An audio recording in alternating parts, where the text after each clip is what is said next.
Hello नमस्कार। अंत्या study orbit में आप सभी का फिर से स्वागत है।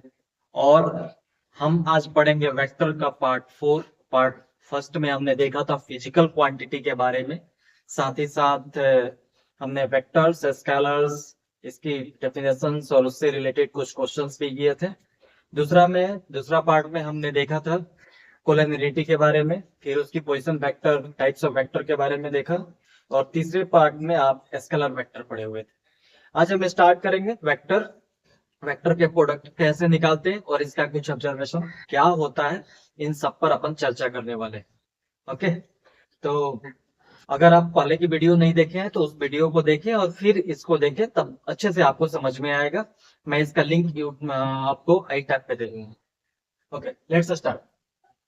पहला है कि वेक्टर और cross product of two vectors क्या होता है। सबसे पहला ये चीज देखिए, पिछली क्लास में हमने देखा था कि दो वेक्टर्स का स्केलर प्रोडक्ट कैसे करते हैं, और साथ ही साथ स्केलर बोले या फिर डॉट बोले।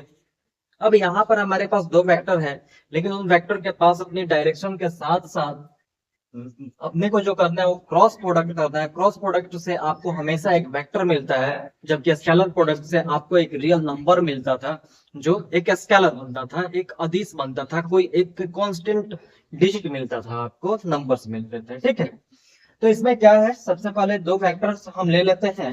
एक वेक्टर मेरे पास ए है और दूसरी वेक्टर मेरे पास बी। इसके बीच में जो एंगल बन रहा है डेट इज थीटा। इसके बीच में ये वेक्टर ए, ये वेक्टर हमारे पास बी, इसके बीच में जो एंगल बन रहा है वो कितना है, थीटा है। ठीक है, तो इस वेक्टर को अगर ए एंड बी वेक्टर, अब देखिए ए एंड बी वेक्टर कुछ ना कुछ मैग्नीट्यूड होगा इसके पास, तभी तो मैंने इसको रिप्रेजेंट यहाँ पर किया है। तो यहाँ सबसे पहले अपन मानेंगे a and b vectors are non zero vector. Non zero vector, ठीक है, इस बात को ध्यान रखिए। ए और बी दोनों के दोनों नॉन जीरो वेक्टर है, यानी उसके पास कुछ ना कुछ मैग्नीट्यूड है।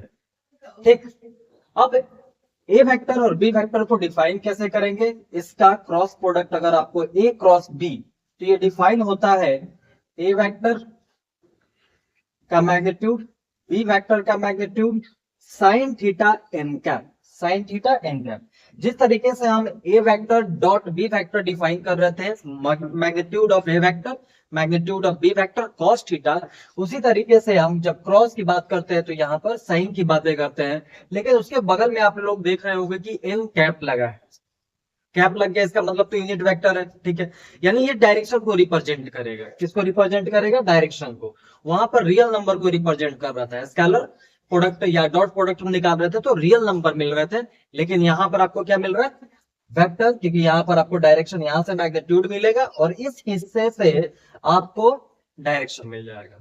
ठीक है, तो कैसे आप फाइंड करेंगे, ये डायरेक्शन कैसे फाइंड करेंगे, तो डायरेक्शन फाइंड करने के लिए आप यूज करेंगे right hand thumb rule. Right hand thumb rule का यूज करेंगे। ठीक है, अब अगर मुझे ए से बी जाना है, यानी मेरा थीटा जो है वो अगर कैसा है, एंटी क्लॉकवाइज डायरेक्शन में, तो ए से बी जाना है तो आपको क्या करना है, अपनी उंगलियों को जहां से स्टार्ट करना और जिस पर जाना है उधर की तरफ आप कर्ल करेंगे। यानी ए से मुझे बी की तरफ जाना है तो ए से मैं बी की तरफ जाऊंगा, तो ये जो थंब दिख रहा है, ये थंब आपको डायरेक्शन देगा इस दोनों वेक्टर के प्रोडक्ट का। ठीक है, A cross B, A cross B, thumb bar board के बाहर वाले को अपन पॉजिटिव लेते हैं और बोर्ड के अंदर वाली डायरेक्शन को अपन निगेटिव लेते हैं। तो वही आपका एन कैप है, यानी एन कैप जो मिलेगा बोर्ड के बाहर मिलेगा, तो इसको मैंने लिख दिया एन कैप, ये पॉजिटिव।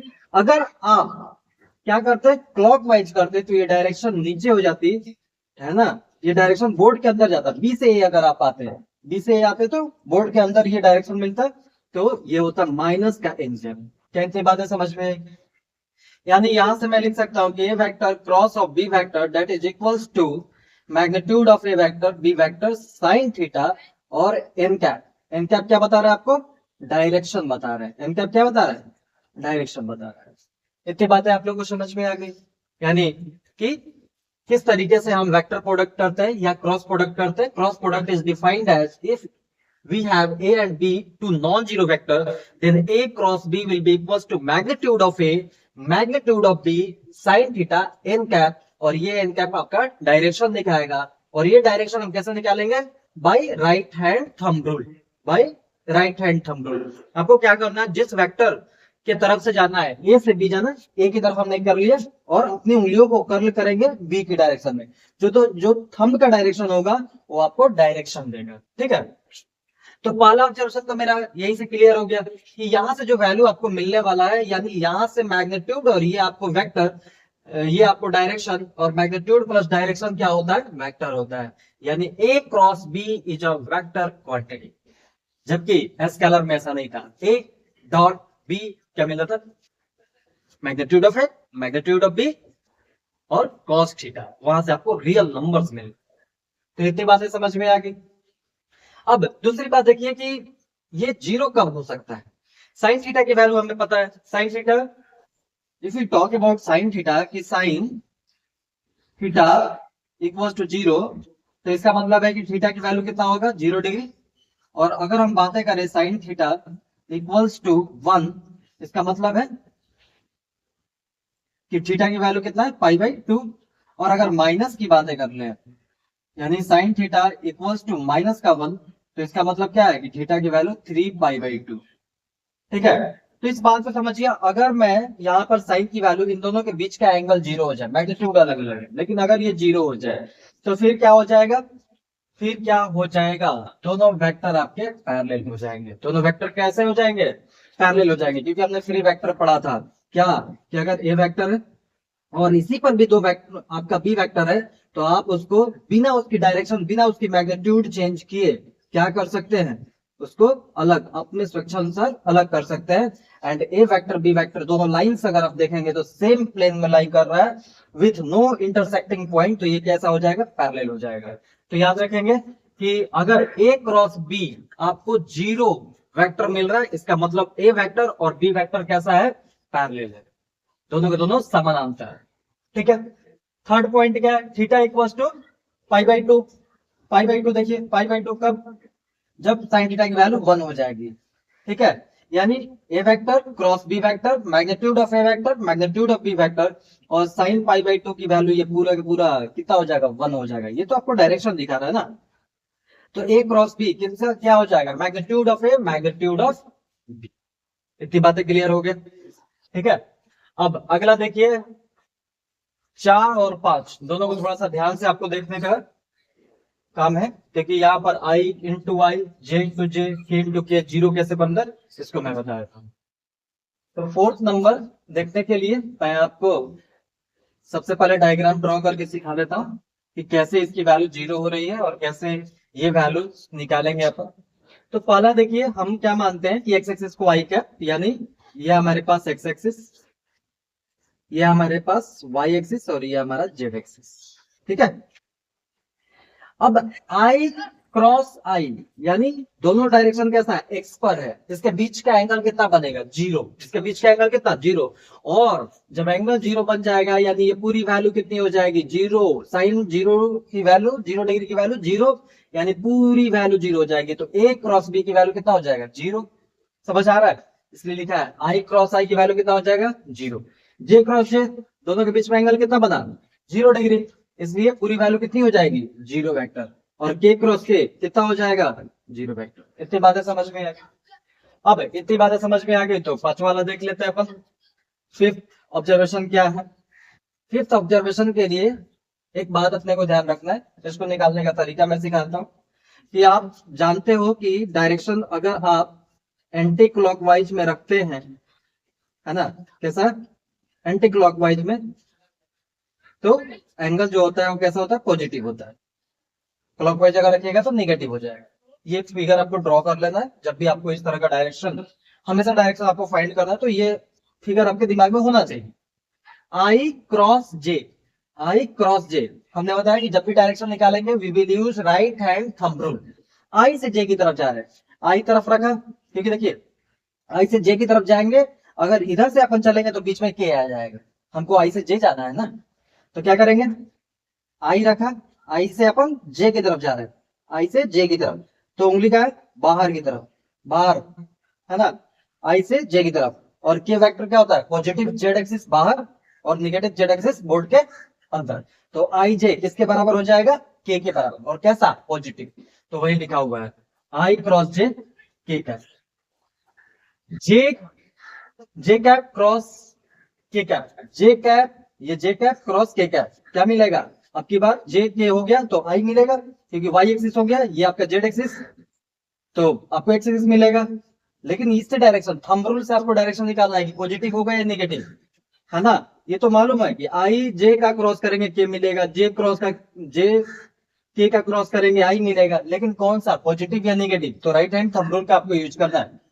जे क्रॉस जे कैप क्रॉस के कैप, जे कैप क्रॉस के कैप, तो आपकी उंगली बाहर की तरफ है, बोर्ड के बाहर, यानी जेड एक्सिस पॉजिटिव है, सॉरी जो भी एक्सिस है वो पॉजिटिव है। तो आई बना, तो आई क्या हो जाएगा आपका, पॉजिटिव। फिर के क्रॉस आई, के क्रॉस आई, फिर बोर्ड के बाहर है तो के और आई हमने लिख लिया, तो बचा कौन, जे, तो ये पॉजिटिव का जे हो जाएगा। इतनी बातें समझ में आई। जैसे इसी को अगर मैं ऐसा लिखता के क्रॉस जे, और मैं पूछता क्या होगा, तो के और जे यूज हो गया, फिर अपने पास आई जे के एक्सिस कितना, आई जे के, तो z axis y axis use हो गया, तो एक्स एक्सिस आएगा ही, लेकिन इसकी डायरेक्शन कैसी होगी, के से जे की तरफ जा रहे हैं, के से जे की तरफ, तो ये हम आप देखो के से जेड की तरफ अपन जे की तरफ मोड़ेंगे तो हम बोर्ड के अंदर जाना है, तो इसका साइन क्या हो जाएगा, माइनस आई कैप। अगर आप जे कैप क्रॉस आई कैप करते हैं तो जे आई यूज हो गया तो के होगा, ये तो मालूम, लेकिन डायरेक्शन कैसा होगा, जे जे यहाँ देखिए, फिर आई की तरफ अपने अपने को अपने उंगलियों को कर्ल किया, तो ये देखिए थंब बोर्ड के अंदर जा रहा है, तो साइन कौन सी आएगी, निगेटिव साइन आएगी, है ना। उसी तरह अगर आई क्रॉस के होता, आई से अपन के की तरफ जा रहे हैं, तो बोर्ड के अंदर फिर जा रहा है आपका थंब, यानी माइनस का साइन आएगा, आई यूज कर लिया के यूज कर लिया, तो क्या बनेगा, जेड। क्या इतनी बातें समझ में आ गई। पॉइंट नंबर 4 और पॉइंट नंबर 5 आपको क्लियर है। अगर क्लियर है तो अपन चलते हैं पॉइंट नंबर 6 पर। ठीक है, ये डायरेक्शन आपको आनी चाहिए, क्योंकि जब भी अपन क्या करेंगे, वेक्टर प्रोडक्ट निकालेंगे, हमेशा डायरेक्शन आपको यूज करना है। ठीक है, याद करने वाली चीज नहीं है ये, आपको समझना है, एंटी क्लॉकवाइज में ड्रॉ कर लेना है, फटाक से डायरेक्शन निकाल लेना है, कभी आप भूलेंगे नहीं। चलिए अब देखते हैं ऑब्जर्वेशन नंबर 6। ऑब्जर्वेशन नंबर 6 क्या है, बोल के रखा है कि अगर ए वेक्टर और बी वेक्टर दे के रखा है और फिर आपको एंगल निकालना है उनके बीच में, तो आप इसी फॉर्मूला का यूज कर सकते हैं। एन कैप क्या है हमारा, मैग्नीट्यूड 1 और डायरेक्शन दिखाता है, तो इसको अगर मैं हटा दूं तो क्या मिलेगा, पूरे का मैग्नीट्यूड ले रहा हूं, तो पूरे का मैग्नीट्यूड जब लूंगा तो ए क्रॉस बी का magnitude equals to magnitude of A vector magnitude of B vector sine theta, और इन कैप तो डायरेक्शन दिखा रहा था, तो इसको लिखने की जरूरत है क्या, मैग्नीट्यूड की बात कर रहा है, डायरेक्शन की बात ही नहीं कर रहा है। ठीक है, और मैग्नीट्यूड के ऊपर मैग्नीट्यूड लगाने से कोई इफेक्ट तो डालेगा नहीं, तो हम क्या करेंगे, A cross B equals to magnitude of A magnitude of B sine theta. इतनी बातें समझ में आया, क्योंकि मैग्नीट्यूड के ऊपर मैग्नीट्यूड लगा रहे हो ना, जैसे 5 kg, तो 5 के ऊपर मैग्नीट्यूड 5 मैग्नीट्यूड है, उसके ऊपर फिर मैग्नीट्यूड रहेगा तो सेम ही।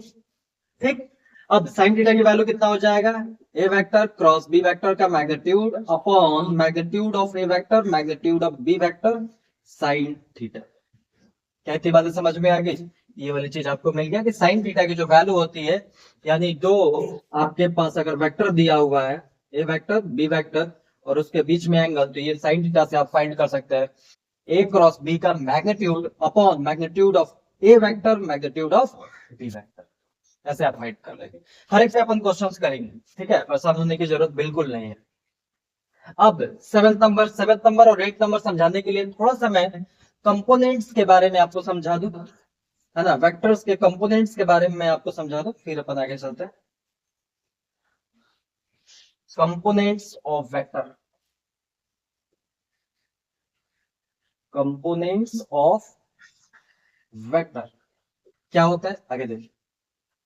मान लीजिए कि आपके पास ए वेक्टर है, ये बी वेक्टर है, ठीक है, यहां से आपने इसका प्रोजेक्शन डाल दिया, ठीक, ये एंगल थीटा, ये एंगल थीटा, नाम देते हैं एबीसी, ये राइट एंगल। ठीक, तो आप देखिए, या अभी के लिए मान लेते कि ये मैग्नीट्यूड है, ये मैग्नीट्यूड की अभी बात कर रहे हैं, डायरेक्शन की बात बिल्कुल नहीं कर रहे। मैग्नीट्यूड ऑफ ए वेक्टर यानी ये मैग्नीट्यूड एबी के डिनोट कर रहा है और बी का मैग्नीट्यूड एसी को डिनोट कर रहा है ना। A B equals to magnitude of A और A C equals to magnitude of B vector. ठीक है, अब कैसे करेंगे? देखिए, अगर मैं साइन थीटा निकालता हूं तो क्या मिलेगा? Sine theta equals to perpendicular upon hypotenuse. Perpendicular कौन है? बीसी। हाइपोटेनस कौन है? जिसको आप एसी बोल रहे हैं। तो बीसी अपॉन, और एसी की वैल्यू कितनी है? Magnitude of b vector. तो ये बीसी की वैल्यू कितना हो जाएगा? इसको और इसको कंपेयर कर लीजिए, ये इधर जाएगा तो बनेगा magnitude of b vector sine theta. Magnitude of b vector sine theta.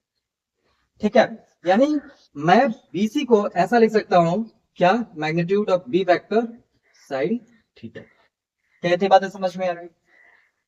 अगर बी को मुझे ए के फॉर्म में लिखना होता, बी को मुझे ए के फॉर्म में लिखना होता, तो फिर मैं क्या लिखता? ये देखिए, cos थीटा का यूज कर लीजिए। cos theta equals to base upon, base क्या है अपना? ए बी, और हाइपोटेनस कितना है? ए सी।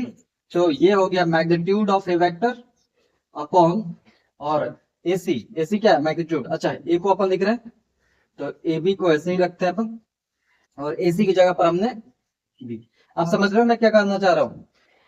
ए वेक्टर को बी वेक्टर के रूप में मैं लिखने की कोशिश कर रहा हूँ कि ए वेक्टर बी वेक्टर के रूप में लिख सकते हैं कि नहीं लिख सकते हैं। वही यूज किया मैंने, cos थीटा की यूज किया।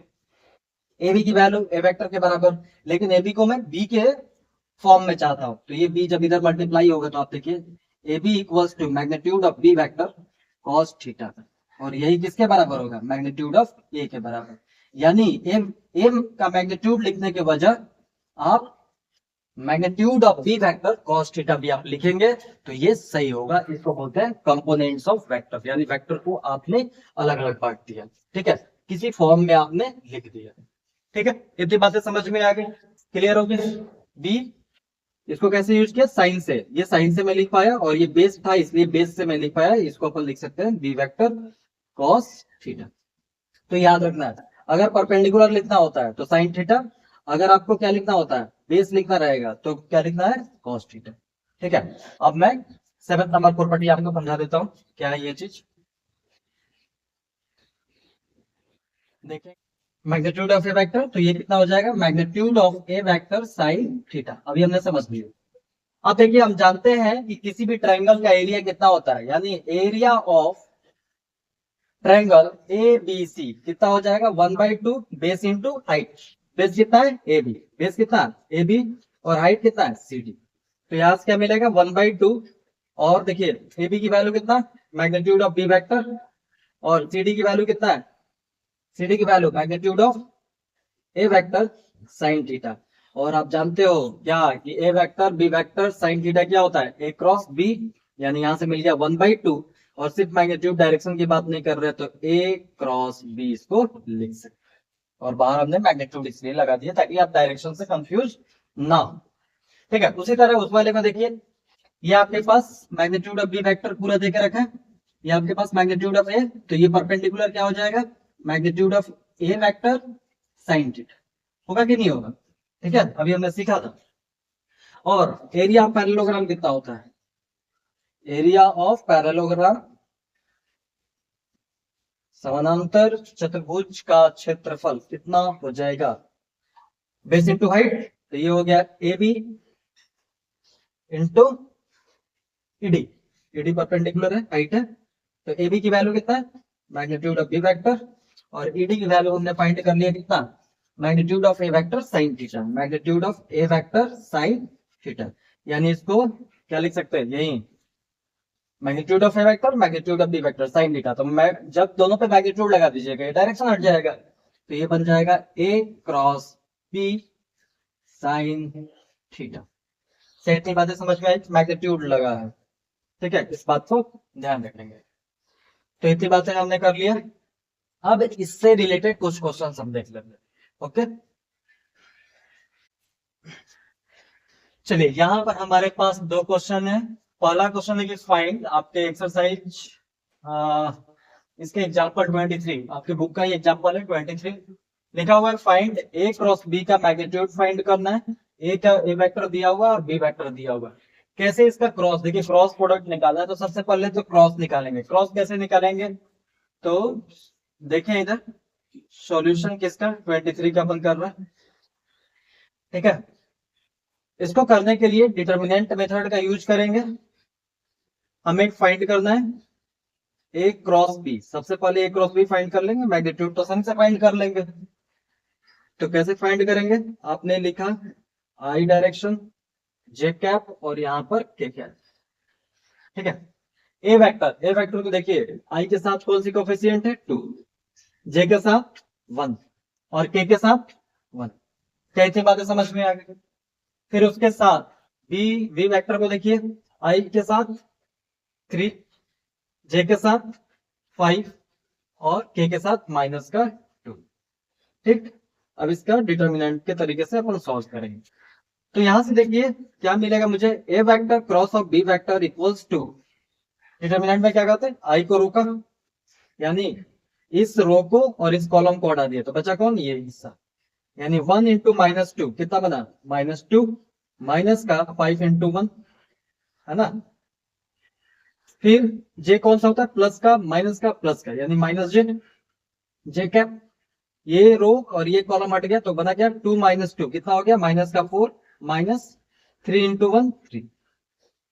उसी तरह के कैप प्लस का के कैप कितना होगा, ये रो और ये कॉलम हट गया तो 2 इंटू 5 10 माइनस 3 10 माइनस 3। क्या इतनी बातें समझ में आ गई, यानी मुझे क्या मिलेगा A cross B equals to -2 -5 -7 I cap -4 -3 -7 और ये माइनस का पहले से है तो -7 इंटू -1 प्लस का 7 जे कैप और 10 -3 कितना हो गया प्लस का 7 के कैप, यानी ए क्रॉस बी आपको ये मिला। अब इसका मैग्नीट्यूड निकालना है। क्या निकालना है हमें, मैग्नीट्यूड निकालना है। तो आप लोग जानते हो कि जब भी अपन मैग्नीट्यूड की बातें करते हैं क्या करते हैं, रूट के अंदर डाल देंगे क्या आई का कोफिशिएंट का स्क्वायर, जे के कोफिशिएंट का स्क्वायर प्लस के का कोफिशिएंट का स्क्वायर, यानी ओवरऑल क्या मिलने वाला है, देखें इधर magnitude of A vector B vector equals to a cross B vector का मैग्नीट्यूड कितना हो गया -7 का स्क्वायर 49 प्लस 49 प्लस 49। अब 49 को आप लिख सकते हैं 3 टाइम्स इंटू 49 और इसको क्या लिख सकते हैं 49 में से 7 बाहर, यानी 7√3 इसका क्या होगा आंसर। इतनी बातें समझ में आ गई, क्लियर है कैसे फाइंड किया। एक बार फिर से मैं इस वाले हिस्से को बताता हूँ। जब भी आपको क्रॉस प्रोडक्ट निकालना होता है आप डायरेक्शन सबसे पहले लिखिए आई कैप जे कैप के कैप, ठीक है। उसके बाद ए लिखा है तो ए का आई का कोफिशिएंट जे का कोफिशिएंट के का कोफिशिएंट आपने लिख लिया। फिर बी लिखा हुआ है बी से आप क्रॉस कर रहे हैं तो बी को आपने लिख लिया, ठीक है। बी क्रॉस ए होता है तो आगे बी लिखते हैं फिर अपन ए लिखते हैं, सीक्वेंस चेंज होगा डायरेक्शन चेंज हो जाएगा, याद रखेंगे। ए क्रॉस बी और बी क्रॉस ए दोनों इक्वल नहीं होते, दोनों साइन चेंज हो जाएगा, डायरेक्शन चेंज हो जाएगा। आई को अब डिटर्मिनेंट मेथड से सॉल्व कर रहे हैं, आई को रोका यानी ये रो और ये कॉलम को हटाया तो ये क्रॉस मल्टीप्लाई करके यहाँ रख दिया।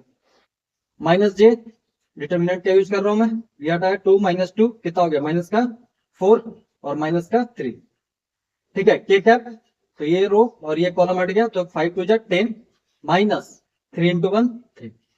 अब ये सॉल्व कर लिए, ठीक है। अब चलते हैं क्वेश्चन नंबर, अच्छा एक बात और ध्यान रखेंगे कि 23 नंबर क्वेश्चन में जो आपके बुक में के का कोफिशिएंट है वो 3 है, लेकिन हम वहां पर 1 लेकर चले हुए हैं। आप लोग 3 लेकर सॉल्व कर लेना, है ना। सिर्फ आपको कंसेप्ट समझ में आ गया क्वेश्चन समझ में आ जाएगा।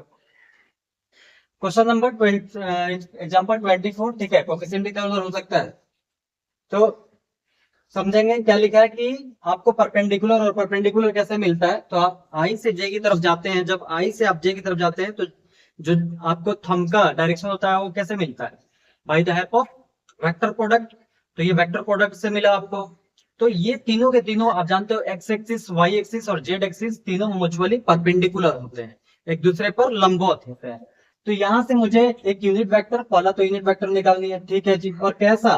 परपेंडिकुलर है इस पर, ए वेक्टर प्लस बी वेक्टर और ए वेक्टर माइनस बी वेक्टर। तो मुझे ये भी निकालना होगा, ये भी निकालना होगा। इन दोनों का क्रॉस करेंगे तो परपेंडिकुलर मिलेगा, और फिर उसके मैग्नीट्यूड से डिवाइड करेंगे तो यूनिट वेक्टर मिलेगा। चलिए सॉल्व कर लेते हैं, सॉल्यूशन देखेंगे।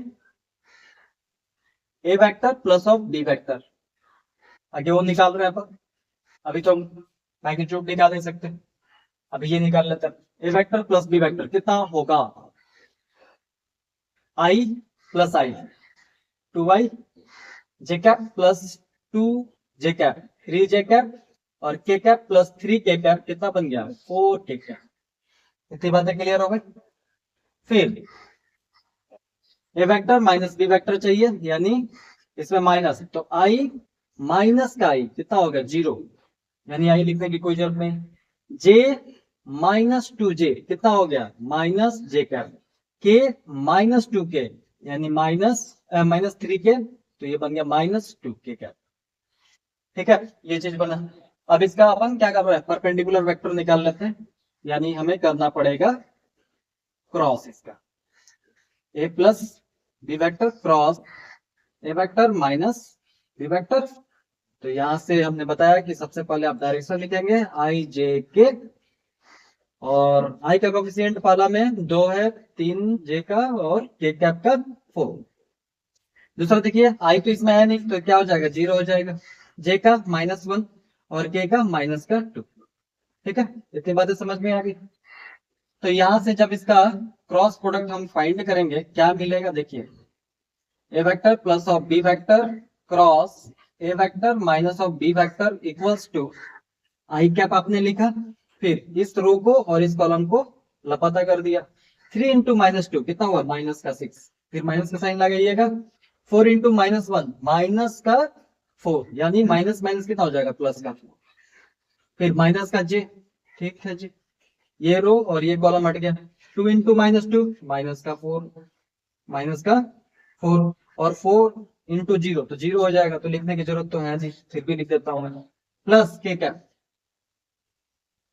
ये रो और ये कॉलम हट गया, तो 2 इंटू -1 -2, और 3 इंटू 0 3, 3 इंटू 0 0, तो माइनस का 0। तो कितना मिलेगा? चेक कर लीजिए।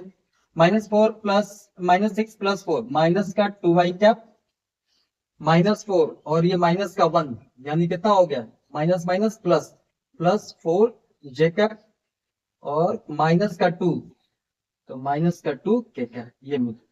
अब इसका मैग्नीट्यूड निकाल लिया जाए, तो मैग्नीट्यूड अगर हम इसका निकालते हैं तो क्या मिलेगा? क्योंकि आपको क्या फाइंड करना है? यूनिट वेक्टर फाइंड करना है। आपको क्या फाइंड करना है? Unit vector. तो इसका मैग्नीट्यूड निकाल लीजिए। Magnitude of A vector plus of B vector cross A vector minus of B vector, और इसको मान लेते हैं अपन सी वेक्टर। ठीक है, मैग्नीट्यूड ऑफ सी वेक्टर, इसको हम सी वेक्टर मान लेते हैं। कोई दिक्कत? इतना वेक्टर बार बार इतना क्यों लिखेंगे सब? तो क्या मिलेगा? √ओवर -2 का स्क्वायर प्लस 4 का स्क्वायर -2 का स्क्वायर, यानी ओवरऑल हमें क्या मिला?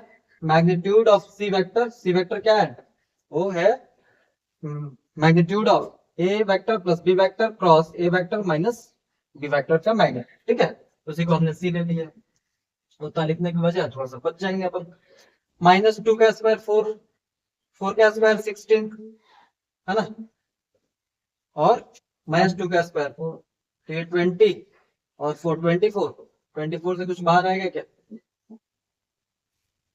12 इंटू 2, यानी इसको आप निकाल सकते हैं, इसको लिख सकते हैं 2, तो 12 हो गया, फिर 6 हो गया, 3। ठीक है, तो यहां से आपको मिल गया 2√6, ये आपको मैग्नीट्यूड ऑफ सी वेक्टर।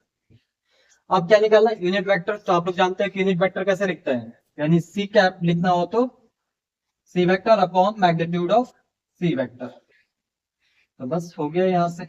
अब सी वेक्टर कितना है अपना? C vector -2i cap plus 4 जे कैप -2 के कैप, और इसका मैग्नीट्यूड हमने निकाल लिया, कितना है? 2√6। तो यहाँ से सी कैप की वैल्यू हो गया minus 2i cap upon 2√6 plus 4j cap upon 2√6 minus 2 upon 2√6 के कैप। 2 से 2 कट गया, 2 से इसको काट दीजिए, इसको काट दीजिए, तो बन गया c cap equals to minus i cap upon √6 plus 2 upon √6 j cap, और ये बन गया 1 अपॉन √6 के कैप। तो क्या इतनी बातें समझ में आ गई कैसे फाइंड किया गया? हाँ, क्वेश्चन समझ में आना चाहिए, क्योंकि देखिए इन दोनों का फिर आपको परपेंडिकुलर फाइंड करना था। ठीक है, चलिए अब आगे देखते हैं। सी कैप की वैल्यू इतना आ गया। अच्छा, अगर ये डायरेक्शन आप कैसे लिए होते हैं, अभी जो हमने सॉल्व किया था A vector plus B vector cross A vector minus B vector, अगर आप A minus B vector cross A plus B vector लिए होते, कुछ ऐसा, A vector minus B vector cross A vector plus B vector, तो direction change होती है। यानी यहाँ पर आपको सी कैप की वैल्यू क्या मिलता है, माइनस का साइन इंट्रोड्यूस कर दीजिए, तो बनेगा 1 अपॉन √6 आई कैप माइनस 2/√6 जे कैप प्लस 1/√6 के कैप। बातें समझ में आई क्या? पिछली क्लास में मैंने आपको समझाया था कि ये आपके पास ए वेक्टर है, ये आपके पास बी वेक्टर है, और इसमें थीटा है, तो एक डायरेक्शन इधर एन कैप बनेगा और दूसरी डायरेक्शन ये भी परपेंडिकुलर होगा, लेकिन बोर्ड के अंदर एन कैप है ना। ए से बी है, तो अगर इधर चल रहा है तो ये पॉजिटिव का, लेकिन बी से ए है तो ये निगेटिव का हो जाएगा, तो एन कैप आपका निगेटिव हो जाएगा। ठीक है, तो वही निगेटिव का साइन इस पे इंट्रोड्यूस कर देंगे, वो भी परपेंडिकुलर ही होगा, क्योंकि इस क्वेश्चन में ऐसा तो नहीं बोला है कि A vector plus B vector cross A vector minus B vector ही निकालना है, आप उसका उल्टा भी निकाल सकते हैं, तो डायरेक्शन चेंज हो जाएगा। तो ये दोनों आंसर इसके होंगे। ठीक है, अब कुछ आगे क्वेश्चंस का। चलिए, यहाँ पर दो क्वेश्चंस है, दोनों क्वेश्चंस को अपन देखते हैं। पहला हमारे पास है कि find the area of triangle, यानी आपको त्रिभुज का क्षेत्रफल निकालना है, जहां पर वर्टाइसेस का पॉइंट्स दिया हुआ है, शीर्ष का पॉइंट दिया हुआ है ए बी सी। तो हम जानते हैं कि अगर इसको वेक्टर फॉर्म में हम लिख लें तो उसका जो फॉर्मूला होता है वो होता है 1/2 a क्रॉस b। तो क्या करते हैं, इसको वेक्टर फॉर्म में आगे लिख लेते हैं। सॉल्यूशन किसका? 24 का। ठीक है, तो अगर मैं ए बी वेक्टर निकाल लो तो कितना मिलेगा? ए बी वेक्टर, यानी बी में से ए को सब्ट्रैक्ट करना।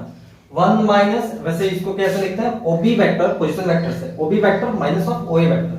लेकिन अपन डायरेक्ट सॉल्व कर, 1 माइनस 1 0, यानी 0 आई कैप, 2 माइनस 1 1 जे कैप, 3 माइनस 1 2 के कैप। इतनी बातें समझ में आ गई। ए भी निकल गया, आपकी बार ऐसी चाहिए, एडजेसेंट चाहिए, तभी तो। कैसे कि अगर आपको आप एरिया देखे थे इसके ऑब्जर्वेशन में कि ए बी सी, तो इसका जो एरिया बनता था 1/2 A B vector cross A C vector, तो यही अपन फाइंड कर रहे हैं। ठीक है ना, तो ये भी हमने फाइंड कर लिया। अब एसी देख लीजिए, एसी कैसे मिलेगा हमें? एसी वेक्टर इक्वल्स टू ए सी, दो में से एक चला गया, एक आई कैप, फिर 3 में से एक चला गया 2 जे कैप, और एक में से एक चला गया 0 के कैप। अब इसका सबसे पहले अपन क्या करें, A B vector cross of A C vector find कर लेते हैं। फाइंड करना सिखा दिया था मैंने, आई जे के और उसके कोफिशिएंट। आई के कोफिशिएंट 0 1 2 1 2 0। तो हमें क्या मिलेगा? A B vector cross A C vector की वैल्यू मिल जाएगा कितना? आई कैप, और इस रो को, इस कॉलम को हटा दिया आपने, 1 इंटू 0 0 माइनस 2 इंटू 2 4 माइनस जे कैप, इस रो और ये कॉलम हट गया, 0 इंटू 0 खत्म, तो माइनस का 2, और ये बच्चा के कैप, ये रो और ये कॉलम हट गया, तो ये 0 हो गया, माइनस का 1। तो क्या मिलेगा देखिए, माइनस 4 आई कैप माइनस माइनस प्लस 2 जे कैप, और ये माइनस का के कैप, और हमको क्या चाहिए? ये फॉर्मूला, यानी area of triangle A B C equals to 1/2 magnitude of A B cross A C. ठीक है, इसका मैग्नीट्यूड चाहिए, तो मैग्नीट्यूड तो यही निकाल लेते हैं अपन। ए बी क्रॉस ए सी का मैग्नीट्यूड कितना हो जाएगा? √/-4 का स्क्वायर प्लस 2 का स्क्वायर प्लस -1 का स्क्वायर, यानी ओवरऑल कितना मिला, -4 का स्क्वायर 16 प्लस 4 प्लस 1, तो आपको 21 मिल गया ना, √21। अब यहाँ पुट कर लीजिए, तो इसकी वैल्यू कितना 1/2, और ये मैग्नीट्यूड हम निकाल के रखे हुए हैं √21, तो ये बन गया √21, ये स्क्वायर यूनिट होगा, ये आपका आंसर। बहुत ही आसान था, ठीक है।